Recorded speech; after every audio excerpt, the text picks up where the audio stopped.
রাম মন্দিরের উদ্বোধনের দিন মমতা বন্দ্যোপাধ্যায়ের ডাকা সংহতি মিছিলে কোনো হিন্দু যাবে না, যাবে কিছু হারামখোর আর তৃণমূলের উচ্ছিষ্টভোগী। এমনই বিস্ফোরক মন্তব্য করলেন বিজেপির প্রাক্তন রাজ্য সভাপতি দিলীপ ঘোষ। শুক্রবার সকালে সাংবাদিকদের প্রশ্নের উত্তরে এ কথা বলেন তিনি। দিলীপবাবু দাবি করেন সেই সব রাষ্ট্রবিরোধীদের নিয়ে রামের বিরুদ্ধে মিছিল করতে চলেছে তৃণমূল। এদিন দিলীপবাবু বলেন সংহতি মিছিল করার আগে তৃণমূলের ভেতরে সংহতি আনা উচিত। সংহতির নামে হিন্দু বিরোধীদের এককাট্টা করা হচ্ছে। আমার তো মনে হয় না কোনো হিন্দু এই সংহতি মিছিলে যাবে। যার শরীরে হিন্দুর রক্ত আছে সে রামের বিরুদ্ধে যাবে না।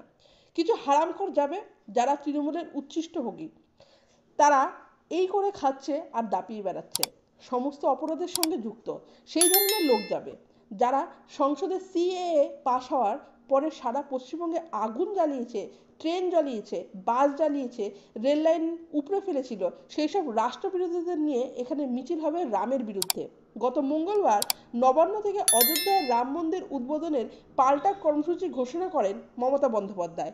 মমতা বন্দ্যোপাধ্যায় বলেন, আপনারা আমাকে বারবার জিজ্ঞাসা করছেন বিভিন্ন মন্দিরে নিয়ে।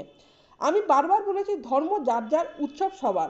22শে জানুয়ারি আমি নিজে দলীয়ভাবে একটা র্যালি করব। আমি প্রথমে নিজে কালী মন্দির যাব, ওটাই সবাই যাবে না। আমি মা কালীকে পুজো দেওয়া, তারপর হাজরা থেকে সর্বধর্মের মানুষকে নিয়ে মিছিল করে পার্ক সার্কাস ময়দানে গিয়ে আমরা একটি মিটিং করব। মা কালীকে ছুঁয়ে মন্দির, মসজিদ, গুরুদ্বার, ওখানে অনেক গির্জাও আছে, সব কিছু ছুঁয়ে সব ধর্মের মানুষকে নিয়ে আমরা একটা র্যালি করব। আমরা তৃণমূল কংগ্রেসের পক্ষ থেকে মিছিলটা করব। শুভান্নু ভাইদের আসতে পারেন সংহতি মিছিলে।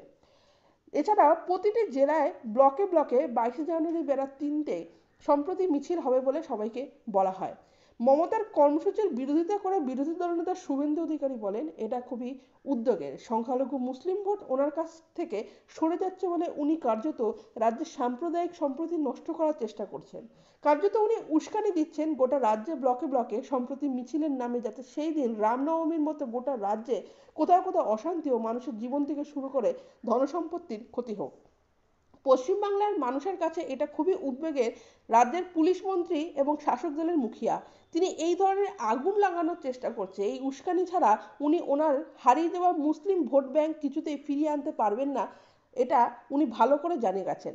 মমতার সংহতি মিছিলে উদ্বেগ প্রকাশ করেছেন আইএসএফ বিধায়ক নওশাদ সিদ্দিকীও। তিনি বলেন মমতা বন্দ্যোপাধ্যায় 22শে জানুয়ারি মিছিলের ডাক দিয়ে উস্কানি দিতে চাইছেন, আর সেটা নিয়ে শুভেন্দু বাবুরা রাজনীতি করছেন। আমি রাজ্যের সংখ্যালঘু ও ধর্মনিরপেক্ষ মানুষকে বলতে চাই এদের প্ররোচনায় পা দেবেন না। তিনি বলেন মমতা বন্দ্যোপাধ্যায় 22শে জানুয়ারির বদলে 23শে জানুয়ারি হাঁটুন, আমিও ওনার সঙ্গে হাঁটবো। ওই দিন আইএসএফ দেশপ্রেম দিবস পালন করে। ওই দিন মমতা বন্দ্যোপাধ্যায়ের সঙ্গে আমার সংহতি মিছিলে হাঁটতে কোনো সমস্যা নেই।